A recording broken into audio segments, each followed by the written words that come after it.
ఓం నమస్తే. నేను doctor Venkata Chaganti, president, university of applied Vedic sciences. నాకు ఒక ఆవిడ ఒక ఈమెయిల్ పెట్టారు. ఆ ఈమెయిల్ చదువుదాం. చదివి దానికి సమాధానం చెప్దాం. అది పర్టికులర్గా పర్సనల్ ఈమెయిల్ అనమాట. అందుకని మనం పబ్లిక్గా ఆమె వీడియో చేసి పెట్టలేకపోయింది. మనం అర్థం చేసుకోవచ్చు. సో ఆ ప్రశ్న ఏంటో చూద్దాం. అసలు ఆవిడకున్న సందేహం ఏంటో తెలిస్తే మనము సమాధానం చెప్పచ్చు. ఇదండి ఆవిడ ప్రశ్న.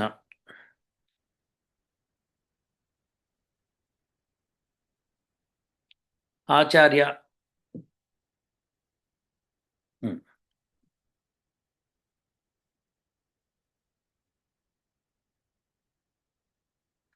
ఆచార్య, నాకు భయంతో బాధతో కూడిన సందేహం ఫుల్ స్టాప్ ఉండాలనుకుంది. నేను పూర్వ సువాసినిని. నా భర్త చనిపోయి 8 సంవత్సరాలు అయింది. సో ఆమె సువాసిని అంటే ముత్తైదు అనమాట ఇదివరకు.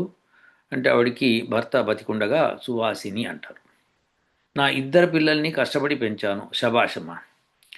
మా అమ్మాయికి త్వరలో వివాహం జరగబోతోంది. ఫ్యాంటాస్టిక్. పిల్లల్ని పెంచిన తల్లి శుభకార్యాలు చేయటానికి పనికి రాదా?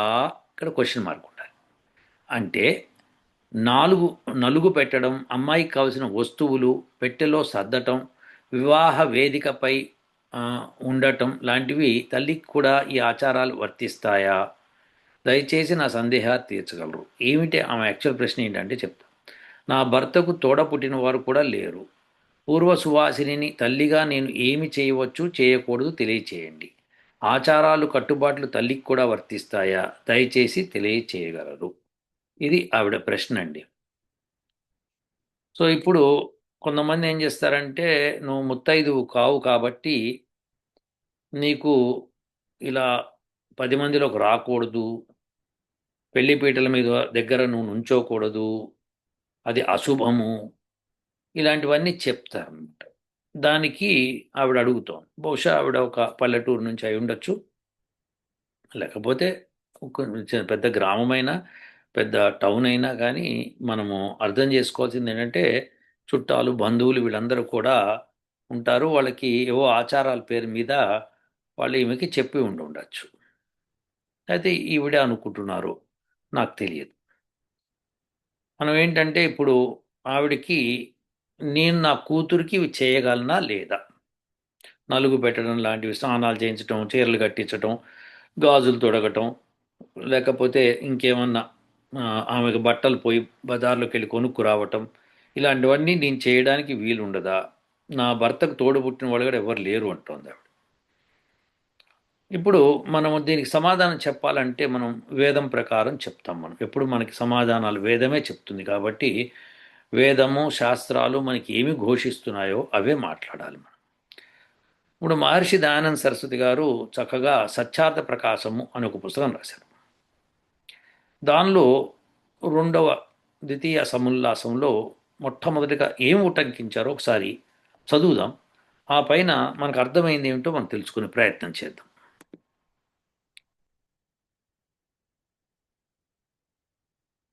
ఇదండి ఆయన రాసింది ద్వితీయ సముల్లాసము. శిక్షను గురించి చెప్పేదాం. శిక్ష అంటే ఏదో శిక్ష కాదు ఇక్కడ, అదేంటంటే చదువుల గురించి అనమాట. సో ఎవరు ఎట్లా పెంచాలి అని. భాగ్యవంతముకు సంతానం ఎవరు అని.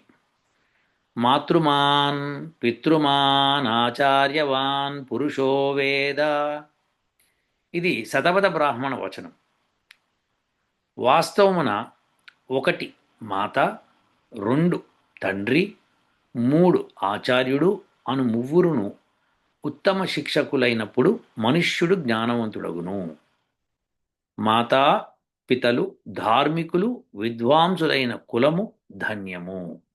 అంటే మాతకి చదువొచ్చుండాలి, తర్వాత తండ్రికి చదువొచ్చుండాలి, ఆచార్యుడికి ఉండాలి.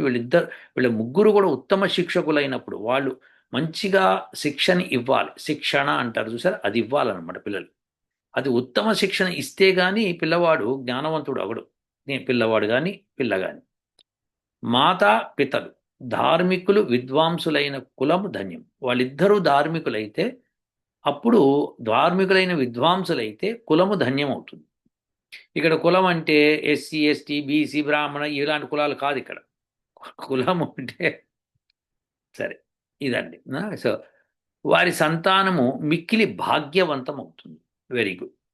మాత వలన సంతానములకెంత ఉపదేశము ఉపకారము లభించునో అంత ఎవరి నుండి లభింపదు. అండర్లైన్ రవై, ఇది గుర్తుపెట్టేసుకోండి. మాత వలన సంతానములకి ఎంత ఉపదేశము ఉపకారము లభించునో అంత ఎవరి నుండి లభింపదు. ఇక్కడ ఎంత అన్నది సంధి కాబట్టి అంత అని విడిగా చదివి వినిపిస్తున్నాం మీకు. సో ఇక్కడ కూడా ఎంత ఉపదేశము అని అనమాట. సో ఇక్కడ ఏంటంటే ఇది సంధి మూలంగా తెలుగులో అట్లా రాయబడుతుంది. సో సో ఉపకారం కాకుండా ఇక్కడ ఉపకారం వస్తుంది. ఉపదేశమున్ అది వస్తున్నాము కలిపి. లభించునో అంత ఎవరి నుండి లభింపదు. సో ఇది బాటం లైన్ అనమాట. ఇంకా తల్లి నుంచి వచ్చేంత ఉపదేశం కానీ ఉపకారం కానీ ఇంక ఎవ్వరి నుండి రాదు. దట్స్ ఇట్, అండర్లైన్, ఇది పెట్టేసుకోండి. మాత సంతానముల పైన ఉంచునంత ప్రేమ, వారికి చేయగోరునంత హితము అన్యులెవరు చేయరు. పిల్లలకి హితము చేయడంలో మాత తర్వాతనే ఎవరన్నా అన్నది ఇక్కడ చెప్పబడుతోంది. ఆమె చూపించినంత ప్రేమ కానీ ఆమె చేయగోరు హితము కానీ ఆమె ఎంత హితము చేస్తుందో అంత ఎవ్వరునూ చేయజాలరు. కావున మాతృమాన్ అర్థాత్ ప్రశస్థా ధార్మికీ మాత విద్యతే యస్య స మాతృమాన్. ఎవరైతే ఇలా ధార్మికురాలై, విశేషం ఏంటంటే ప్రశస్థా ధార్మికీ మాత, సో ప్రశస్తంగా ఉండాలి ధర్మం ఆమెలో. సో అటువంటి మాత ఆమె చేసినంత కానీ ఏమన్నా కానీ ఆమెకు తెలిసినంత కానీ ఇంకెవ్వరికీ తెలియదు అని చెప్పేస్తున్నాం. గర్భాధానము మొదలు విద్య పూర్తి కానంత వరకు సంతానమునకు సుశీలతను ఉపదేశించు తల్లి ధన్యురాలు. సో తల్లి గురించి అసలు ఆ ద్వితీయ సముల్లాసంలో మొట్టమొదటి తల్లి గురించి మహర్షి దయానంద సరస్వతి మాట్లాడారు. కాబట్టి తల్లికి పిల్లవాడు గర్భంలో ఉన్నప్పటి నుంచి పెంచి పెద్ద చేసి విద్య పూర్తయ్యేదాకా కూడా ఆమె చేసినంత ప్రేమ కానీ ఆమె చేసినంత హితము కానీ అన్య మానవుడు చెయ్యలేడు. ఇది బాటం లైన్. అంటే ఏంటి? ఇది ఇక ఫైనల్ రబ ఇది. సో అందుకని తల్లికి అన్ని హక్కులు ఉంటాయి. తల్లికున్న హక్కులు తండ్రికి కూడా ఉండవు. ఇది తండ్రులందరూ కూడా గమనించుకోవాలి.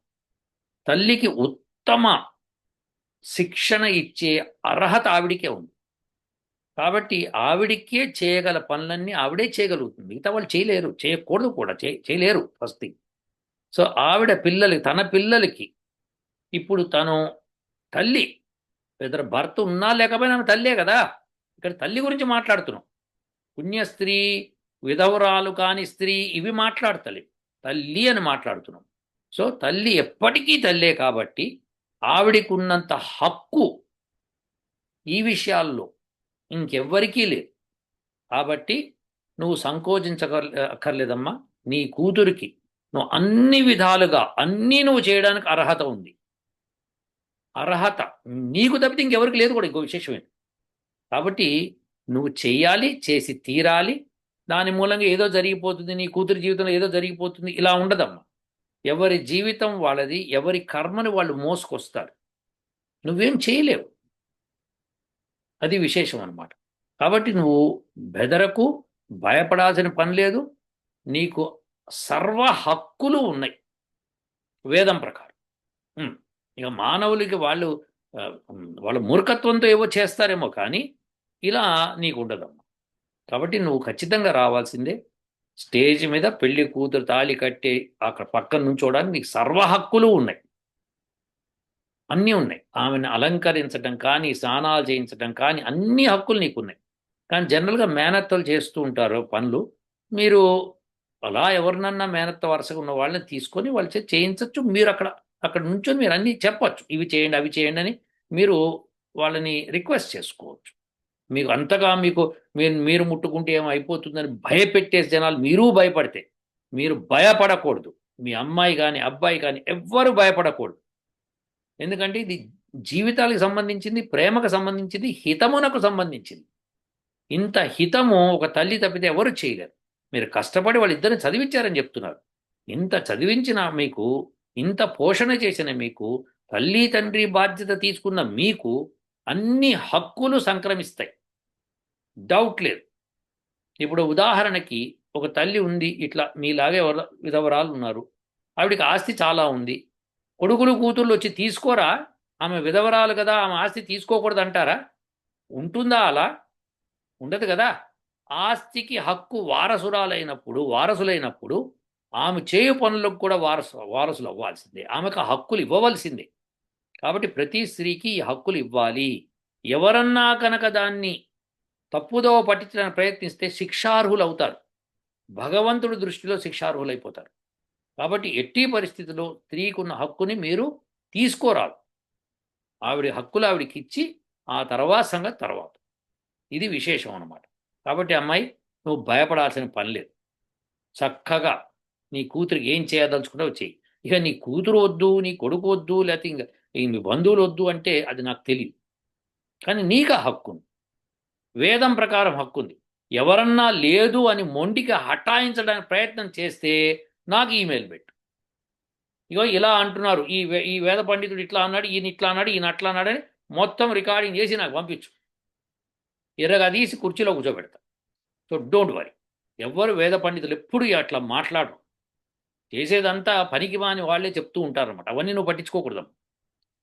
నువ్వు బ్రహ్మాండంగా నీ పిల్లల్ని పెద్ద చేసావు. నువ్వు విధవరాలు అని చెప్పి వాళ్ళకి అన్నం వండకుండా పెట్టావా? వాళ్ళని స్కూల్కి పంపించలేదా? వాళ్ళకి ఫీజులు కట్టలేదా? వాళ్ళ కోసం నువ్వు గొడ్డు చాకరీ చేయలేదా?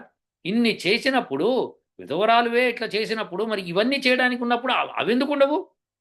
అన్ని హక్కులు నీకు సంక్రమిస్తాయి. కానీ ఆచారం ప్రకారం చెయ్యి. ఏదన్నా చేసేటప్పుడు ఆచారం ప్రకారం చెయ్యి. ఆచారం నీకు హక్కు ఉంది, ఫస్ట్ నంబర్ 1. నంబర్ 2, మన పెద్దవాళ్ళు ఎలా నిర్దేశించి నలుగు పెట్టాలి, ఎలా స్నానం చేయించాలి, ఎలా పుణ్యకార్యాలు చేయించాలి, అవన్నీ చేయించు. ఒకవేళ నీకు పక్కన నుండి చేయించాలంటే నువ్వు పక్కన నిలబడి చేయించు, సరిపోదు.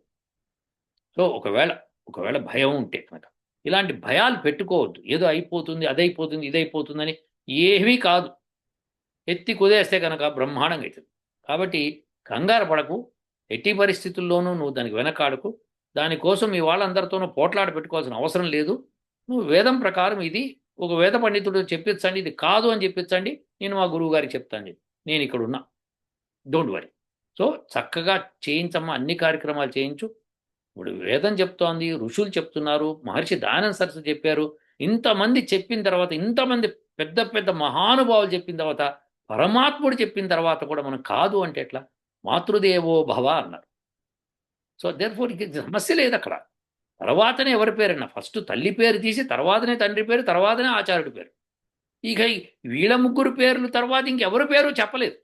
మేనత్త పేరు చెప్పలేదు, మేనల్లుడి పేరు చెప్పలేదు, మేనమామ పేరు చెప్పలేదు, అమ్మమ్మ పేరు చెప్పలేదు, నానమ్మ పేరు చెప్పలేదు. ఇవన్నీ తర్వాతనే.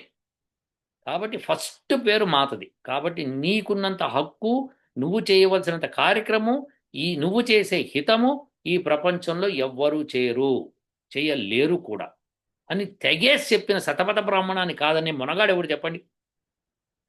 అందుకని మీరు తప్పకుండా పద్ధతి ప్రకారం చేయండి. మీకు ఆ హక్కు ఉంది. మీరు ఏమీ కంగారు పడద్దు. మీ వెనకాల మేము ఉన్నాం. University of applied Vedic sciences ఖచ్చితంగా ఈ మూర్ఖత్వాన్ని ఖండిస్తుంది. ఎవరన్నా కనుక ఇలా అంటే దానికి మాతో చెప్పండి. మేము ఖచ్చితంగా ఆ పండితుడు మేము నిలదీస్తాం.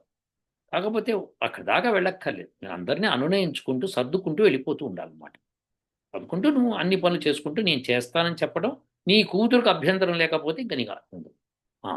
ఇప్పుడు ఆ కూతుర్ని పెళ్లి చేసుకునే పిల్లవాడు, వాళ్ళ తల్లిదండ్రులు, వాళ్ళకి అబ్జెక్షన్స్ ఉంటాయేమో అన్న ప్రశ్న వస్తుంది. ఆ ప్రశ్నకి సమాధానం ఇది. తల్లికి కాకపోతే ఉంటుంది. చెప్పండి వాళ్ళతో ఒకసారి కూర్చోబెట్టి, మరి నేను పెంచాను, మరి విధవరాలనై పెంచినప్పుడు నేను పెంచిన కూతురే కదా మీరు పెళ్లి చేసుకోబోతున్నది. కాబట్టి నేను భోజనం పెడితే కానీ తినని కూతురు, నేను చదివిస్తే కానీ చదువుకోలేనటువంటి కూతురు, ఇలాంటి అమ్మాయికి నేను అంతా చేశాను కదా, విధవరాలనై ఉండి 8 సంవత్సరాలు అయిందన్నారు మీరు. సో ఇంత చేసిన దాన్ని మరి నాకు హక్కు లేకపోతే ఇంకెవరికి హక్కు ఉంటుంది? అది కాదమ్మా ఆచారం గీచారం అంటే నా పేరు చెప్పండి, మాట్లాడండి. నేను ఈ వీడియో చేసాను చూపించండి, సరిపోదు. లేదు కాదు కూడదు అన్నారంటే కనుక డెఫినెట్లీ ఇక అది మీరు తేల్చుకోవాల్సిన విషయం. ఎందుకంటే వాళ్ళు మరి పెళ్ళికొడుకు తరఫున వస్తున్నారు, వాళ్ళని మీరు ఇబ్బంది పెడతారా, మరి మీ కూతురు రేపు పొద్దున ఇబ్బంది అవుతుందా, ఇదవుతుందా అదవుతుందా అంటే అది నాకు తెలియదు. ఎవరో ఒకసారి ఏదో మెసేజ్ పెట్టారు ఏంటంటే, తల్లిదండ్రులు ఇలా చేస్తే కనుక పుట్టిన పిల్లలకి ఆ పాపం ఉంటుందని. ఆవగింజంత అంటదండి. ఎవ్వరికి మీరు చేసే కర్మలు మీరే బాధ్యులు, మీకే ఆ పాపం పుణ్యం, ఇంకెవరికి కాదు. మీకు ఇంకొక వెసులుబాటు ఇస్తున్నా. మీ యొక్క అల్లుడు గారు తరఫున తల్లిదండ్రులు వాళ్ళు పెద్దవాళ్ళు కనుక ఏమైనా అన్నారనుకోండి, పాపం అంటుతుంది మాకు అన్నారనుకోండి, ఆ పాపాన్ని నేను తీసుకుంటానమ్మా, నువ్వు కంగారు పడకు, నేను ఇక్కడ ఉన్నా, ఆలభైరవుని, డోంట్ వరీ. సో శుభ్రంగా చక్కగా చెయ్యి, చెప్పు, మా గురువుగారు పాపం అంతా ఆయన తీసుకుంటా అన్నట్టు నేను చేసిన దానికి, సో డోంట్ వరీ అంటాం. ఓకేనా? సో అంతగా వాళ్ళు కావాలంటే ఇలా ఇలా వచ్చి వీడియోలో వచ్చి లైవ్లో వచ్చి వాళ్ళతో చెప్తా, ఆ పాపం ఆమె చేసి చేయడం మూలంగా ఏదైనా పాపం అంటితే ఆ పాపాన్ని నేను తీసుకుంటా, నేను బాజాప్తు చెప్తాను, మీరు ఏం కంగారు పడదు. ఎందుకంటే ఎవరి పాపం ఎవరికీ అంటదు, ఎవరి పుణ్యం ఎవరికీ అంటదు. ఇది బాటమ్ లైన్, ఇంకా అది గుర్తుపెట్టేసుకోండి. ఎవడు ఏం చేస్తే వాడికే అది, ఇంకెవరికీ ఉండదు. అందరికీ అలా ఉండాల్సిందే, కలిసికట్టుగా. ఇప్పుడు ఒక ఒక పడవలో వెళ్తున్నారు కలిసికట్టుగా అందరూ, ఆ పడవ మునిగింది అనుకోండి, ఎవడి పాపం ఎవడికంటింది, ఎవరు చేసుకున్న కర్మ వాళ్ళ ప్రకారం అట్లా అంటుతుంది అంతే, దానికి ఏం లేదు. అహ్మదాబాద్లో పాపం 300 మంది ఎంతోమంది పాపం ఫ్లైట్ పడిపోయినప్పుడు అందరూ చనిపోయారు, ఒక్కడు పడి బయటపడ్డాడు. ఎవరు చేసుకున్న కర్మ వాళ్ళది. అప్పుడు మనం ఎవరిని అనడానికి లేదు అక్కడ.